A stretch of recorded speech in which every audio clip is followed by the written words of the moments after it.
Hello, I'm April Davila for Sit Right Here. If you don't know me, I am a novelist and a mindset coach. I help aspiring authors write more and suffer less. I've got my Be Careful or You'll End Up in My Novel mug with me here today. And we're going to look at somebody's first page. It's First Page Fridays. So thank you to whoever sent in their page. It's anonymous. I don't know who you are. I haven't even read the page yet. The way it works is I'm going to read it through, just start to finish, best as I can. You must forgive me mispronunciations. I work with what I've got. And then we'll jump back up to the top and I will just edit this as if I were editing a client's work and share my train of thought so that we can all learn from editing this project. So let me shrink myself down here and we'll just jump to the top here. So we've got a title. Whoops in the Goobies. I like it already. All right, genre, YA paranormal adventure. Jamie Jones June, 1994, Fostoria, Ohio. So I don't really know what this means yet. That's okay. We're going to roll with it. It's 1994 in Ohio. Rancid Jones escaped from prison. Jamie Jones' second most recurring nightmare had come to pass. A holy crap moment if there ever was one. Their mother had gotten the phone call while making dinner, informing them that their 24-year-old son, Rance, had escaped from lockup. In a rush to turn on the tube, the 5 o'clock news indeed confirmed their worst fears. 16-year-old Jamie started packing the family's spare car immediately. Marion Correctional Institution loomed only an hour away. The screen door slammed like a gunshot. Jamie ducked and leaped at the same time, a most painful contradiction. Christ, Mom, she came outside to argue again, though more like a frantic what should we do discussion. No mother wanted her youngest driving off to who knows where in the night.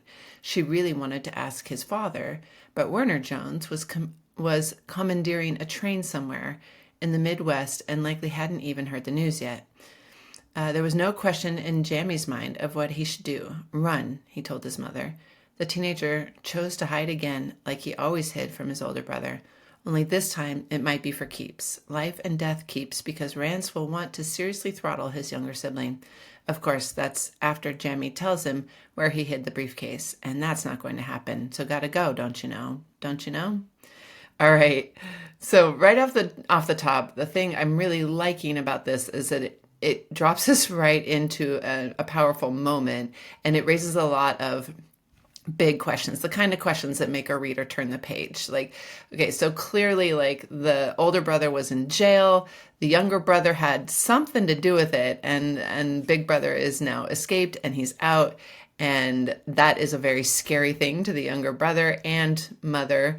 And so there's this like get out of town, and then at the end we get this briefcase hint. That's fun. Like, I definitely want to know what's in the briefcase and where is it hidden, and like I'm intrigued like right off the bat from all of this. That said, there are some clarifications I think I would start with. I think I would not. The Jamie Jones June is just kind of confusing before we know who and or what anything is. So I think I might just go with 1994 Fostoria, Ohio. Also, keep in mind, this is great for clarification, but keep in mind that it doesn't let you off the hook for putting in things that in the environment that will remind readers that this is where we are. So not a lot of room for that in the first page. It's fine, but you will want to maybe consider what songs might be on the radio when Jamie starts driving, like hopefully top hits of 94. And what does he see as he's driving through Ohio? Not yet, but keep it in mind. Okay, so Rancid Jones escaped from prison. I would make this a period, keep it simple. Jamie Jones's second most recurring nightmare had come to pass.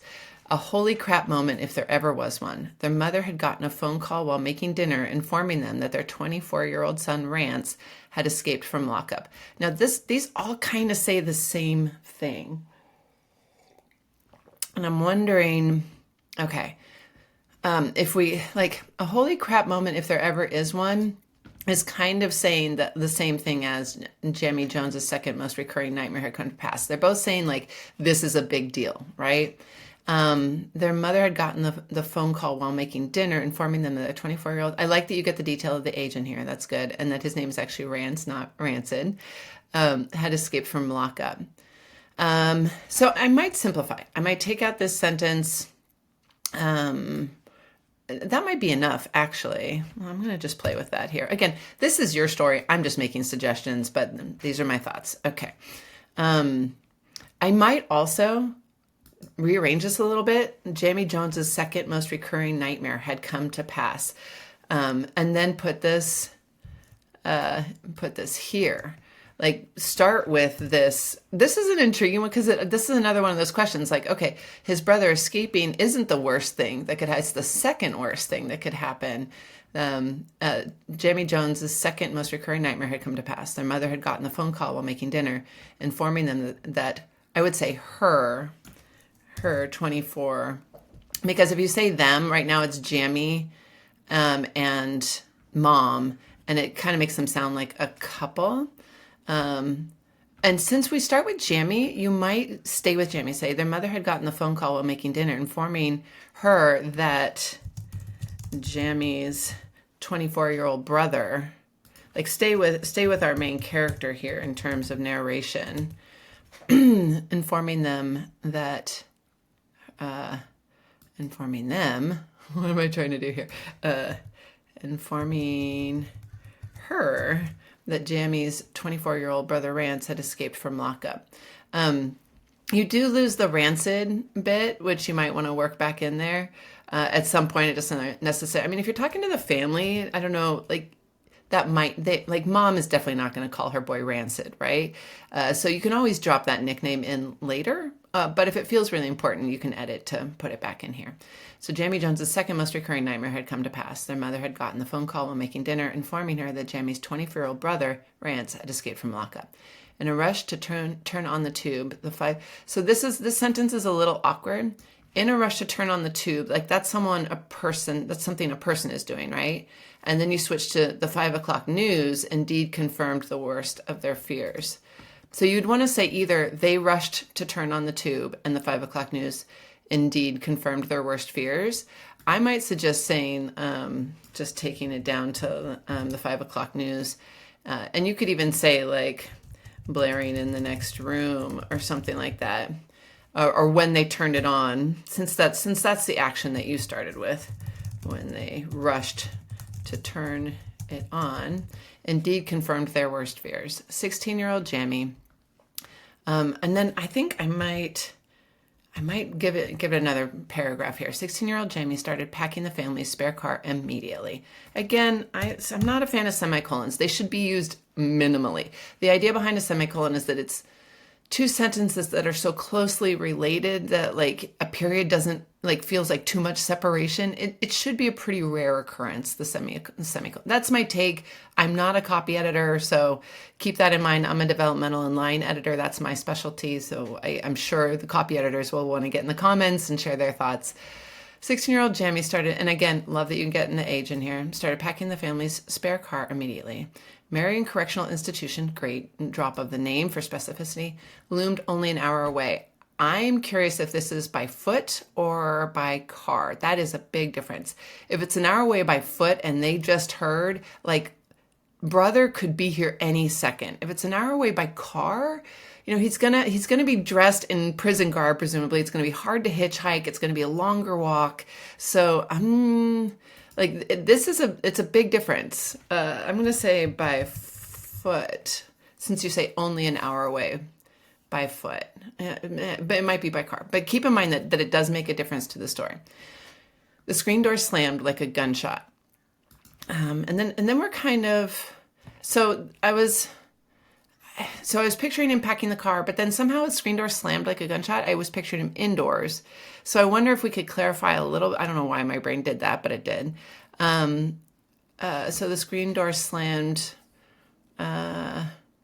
So maybe we start with Marion Correctional Institution, loomed only an hour away by foot. Marion, 16-year-old Jamie, started packing the family's spare car immediately. The screen, so you'd want to say like, as he crammed, like while he crammed in a suitcase or something. Like I would love to kind of get him into the scene when this moment happens. Is he inside? Is he outside? Because if he's packing the car, he's kind of running back and forth, right? So to bring us fully into the scene, let us know. It sounds like Jamie's probably outside. but we don't really know that detail. It would be a good detail to help us picture. I'm going to assume he's outside. So, while cramming a suitcase, cramming a suitcase into the trunk, the screen door slammed like a gunshot behind his. The screen door slammed behind him like a gunshot. Jamie ducked and leaped. I don't know if it's leapt or leaped. That's one of those like copy edit things. Jamie ducked and leaped at the same time. A most painful contradiction. I like that. It's a good image, like the but also jumping. Like I get that. And then when we get to dialogue, I always like to give it a new space. Christ, Mom. We're in past tense. She came outside to argue again. Though more like a frantic what should we do discussion. So this is one of those, this almost feels like one sentence because this is not a complete sentence. Again, sometimes incomplete sentences are an artistic choice, so I'm hesitant to be too heavy on the editing. But I might add an it, though it was more like a frantic what should we do discussion. No mother wanted. So, and if you add the it, then it's much better sentence in terms of basic structure. The it becomes the subject. No mother wanted her youngest driving off to who knows where in the night. She really wanted to ask his father, but Werner Jones, love that you get the name in there, was commandeering a train somewhere in the Midwest. Now, commandeering means like taking over, like hijacking. So if this is the word that you meant, I love it because it speaks to me of a family of crime, like big brother's in jail, dad's off robbing trains somewhere. But if you didn't mean commandeering, if dad is just driving, if he's conducting the train, that is a different character. So just be sure that this is the word that you were intending. If it is, I'm loving it. Great. The crime family in Ohio. Okay, a train somewhere in the Midwest and likely hadn't even heard the news yet. There was no question in Jamie's mind of what he should do. So I again, like, particularly because this is kind of an action-y scene, I like long, big paragraphs are really good for kind of more contemplative content and descriptions. But when like things are like bam, bam, bam happening, creating more paragraph breaks actually visually lends itself to adding to that energy of things happening, right? So there was no question in Jamie's mind of what he should do. Again, with the run, he told his mother. The teenager chose to hide again. So let's see here. This gets a little, he chose to hide. We are in past tense, but this choosing that's happening is kind of happening in this moment. And it's a little, the teenager kind of feels like it takes us away from Jamie again. So I might just say Jamie had chosen to hide again, like he always hid from his older brother. So Jamie had chosen, because there again, and I would, copy editors, feel free to jump in, but my understanding here is that because we're in past tense, but it's a thing that is happening in the past tense, we need to use this had chosen construction. Run, he told his mother. Jamie had chosen to hide again, like he always hid from his older brother. Only this time it might be for keeps. Now, the other question that comes to mind is, does mom need to run? Like, I'm curious why Jamie is telling mom to run, unless this really is like a crime family and mom and dad and Jamie all were involved in screwing over Rance. But I wonder if this is exactly what if Jamie and his older brother got in trouble, just the two of them, then older brother's probably not going to like beat mom to death, right? Like this is between Jamie and brother and Rance, Jamie and Rance. And so I wonder if that, it implies a certain structure to the family and the backstory if he tells his mother to run versus if he were to say like, I got to get out of here before I can't be here when he gets here. And that sort of thing is different than we should all run. So just consider what you're hinting at in the story. Again, I'm going to go with this idea that like it's a crime family and mom was in on it too, since that's what you have on the page. So we'll run with it. If that is the case, then Jamie should be saying, get in the car, right? Like he's not going to take the car and tell her to run off on foot. I guess it is the spare car. So, but maybe dad has the other car. We did learn that he started packing the spare car. But I think if mom has reason to fear, this should be get in the car. We have to go like right now. If mom doesn't, it should be, I have to get out of here before he gets here. He'll kill me, that sort of thing. Run just doesn't quite land right. And since I'm not sure which way you're going with it, I'm going to, we're going with the crime family. So I'm going to say get in the car. Get in the car. And you might not even need him to say he told his mother. Let's see here. Get in the car. And you might just have him, he said, because we know who he's talking to. Jamie had chosen to hide again. And again, if mom is coming, you might need to address that. Like Jamie had chosen to hide again. It had always served their family in the past, right? Or like they always hid from his brother. You might have to tweak that a little bit. Only this time it might be for keeps. Life and death keeps, because Rance will want to seriously throttle his younger sibling.